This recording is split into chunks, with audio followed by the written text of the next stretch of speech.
একটা ছোট আমল নিয়ে আলোচনা করব, যে আমলের বিনিময় আপনি আপনার টোটাল বাড়ির সমস্যাটা বুঝতে পারবেন।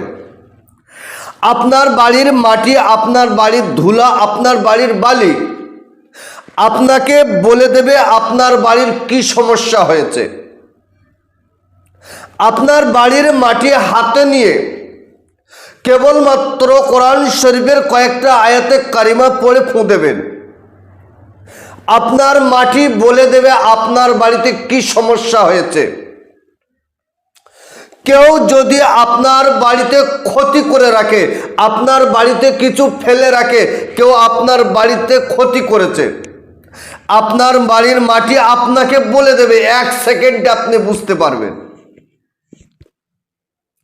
কেউ যদি আপনার উপরে কালা জাদু, কুফরি কালাম, বান, টোটকা ইত্যাদির দ্বারায় ক্ষতি করে রাখে, যে ক্ষতির দ্বারা, যে সমস্যার জন্য আপনি পেরেশানির মধ্যে আছেন, আপনি ডাক্তার, কবিরাজ, গুণিনের কাছে ছুটে ছুটে আপনি পেরেশানি হয়ে যাচ্ছেন, আমি আপনাকে বলছি পৃথিবীর কোনো তান্ত্রিক, পৃথিবীর কোনো গুণিন, পৃথিবীর কোনো কবিরাজের কাছে যেতে হবে না। আপনি ছোট্ট আমলটা করে দেখেন, এই আমল আপনাকে বলে দেবে কোন কোন সমস্যা হয়েছে, সেই সমস্যার সমাধান আপনি নিজে আপনার বাড়িতে বসে করে নেন।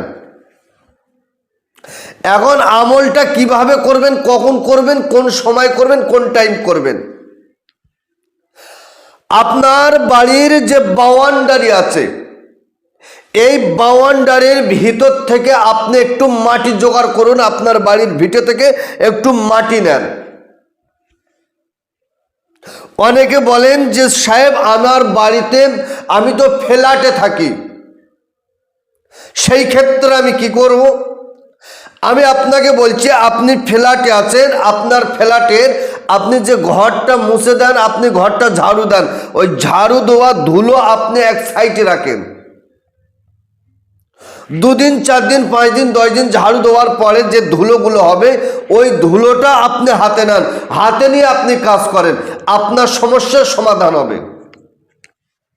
এবার আপনার যে বাড়ির যে ধুলো মাটি আপনি হাতে নিয়েছেন, হাতে নেওয়ার পরে আপনি সুন্দর করে অজু করুন, পাক সাফ কাপড় পরে কেবলামুখ হয়ে বসেন।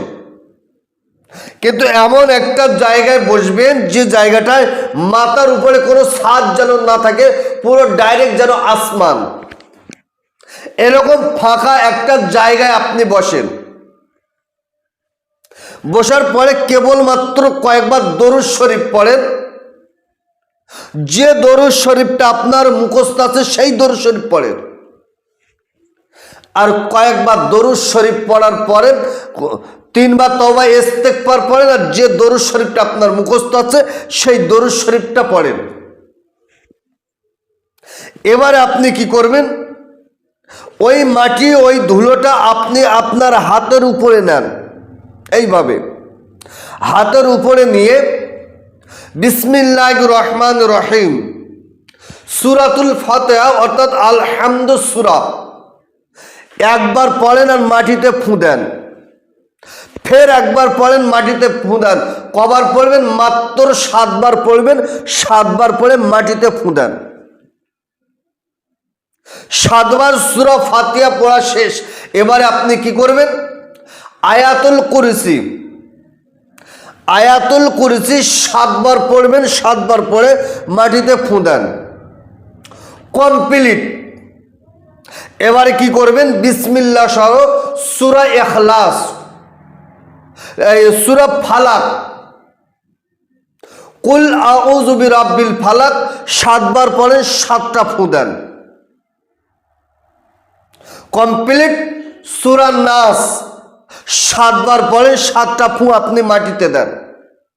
দেওয়ার পরে আবরামু আমরান ফাইন্না মুবরিমুন পরে 7 বার পরে 7টা ফুঁ আপনি দেন। ফুঁ দেওয়া কমপ্লিট। এবার ওই মাটিটাকে নিয়ে আপনি আপনার নাকের কাছে ধরুন, এইভাবে নাকে ধরুন। দেখেন তো আপনার মাটিতে কোনো দুর্গন্ধ, কোনো গ্যাস বার হচ্ছে কিনা। আপনার মাটি থেকে 3টে খুশবু বার হবে। 1 নম্বর হলো পাঁঠার মতো দুর্গন্ধ গ্যাস বার হবে। 2 নম্বর হলো পায়খানার গন্ধ বার হবে। 3 নম্বর হলো সুগন্ধি কোনো সেনের কোনো সুগন্ধি কোনো ফুলের একটা খুশবু বার হবে। যদি আপনি প্রথমত মনে করেন আপনার এই মাটি থেকে পাঁঠার মতো দুর্গন্ধ বার হচ্ছে, তাহলে আপনি ধরে নেন আপনার বাড়িতে খবিজ জিন ক্ষতি করছে, খবিজ জিন আপনার বাড়িতে চালান করছে, খবিজ জিন আপনাকে ক্ষতি করার চক্রান্ত করছে। কি করবেন? কি করবেন আমি আপনাকে বলছি। তাহলে খবিজ জিনের হাত থেকে বাঁচার জন্য আপনি ভালো তান্ত্রিক, ভালো কবিরাজ, ভালো গুণিন ধরে বা অথবা আমার ভিডিওয়ে আছে দেখেন বাড়ি বন্ধন, আপনি আপনার বাউন্ডারিটা বন্ধ করে নেন, সুন্দর করে কাটান করে আপনি আপনার বাড়িটা বন্ধ করে নেন, আপনার বাড়ির সমস্যা সমাধান হয়ে যাবে। 2 নম্বর পয়েন্ট, যদি আপনার পাঁঠার মতো দুর্গন্ধ গ্যাস না বার হয়, পায়খানার দুর্গন্ধ বার হচ্ছে, পায়খানা থেকে পায়খানার মতো গন্ধ গ্যাস বার হচ্ছে, সেক্ষেত্রে আপনি কি বুঝবেন? আপনার বাড়িতে কেউ কালা জাদু, কুপড়ি কালাম, বান, টোটকা ইত্যাদির দ্বারাই ক্ষতি করেছে। যে ক্ষতির বিনিময় আপনার ছেলে আপনার সাথে হচ্ছে না, আপনার কথা শোনার সাথে সাথে ছেলে রেগে আগুন হয়ে যাচ্ছে, আপনার স্ত্রী আগুন হয়ে যাচ্ছে, আপনার বাচ্চারা আপনাকে ত্যাগ করে দিচ্ছে, আপনি কি করবেন? আপনার বাড়িটা বন্ধ করে নেন, কাটান করেন, পুরো বাউন্ডারিটা ভালো করে বন্ধ করে নেন। ইনশাআল্লাহুল আজিজ আপনার শত্রু আপনাকে আর ক্ষতি করতে পারবে না, আপনাকে আর পেরেশানি করতে পারবে না।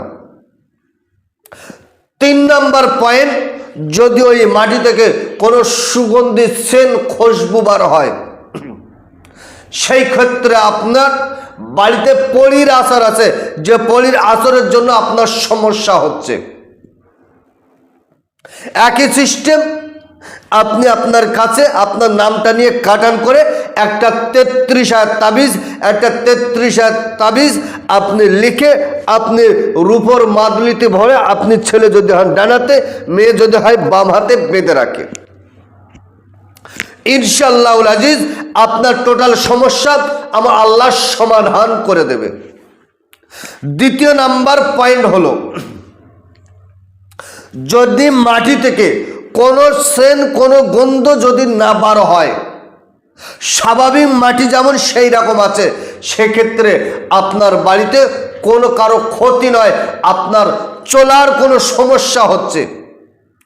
যদি শারীরিক কোনো সমস্যা হয় তাহলে আপনি ভালো ডাক্তারের কাছে গিয়ে পরামর্শ নিয়ে ট্রিটমেন্ট করুন, আপনি সুস্থ হয়ে যাবেন। তবে শর্ত হলো আপনার এই আমল করার জন্য 5 ওয়াক্ত নামাজ, সত্য কথা হালাল খাদ্য আপনাকে খেতে হবে।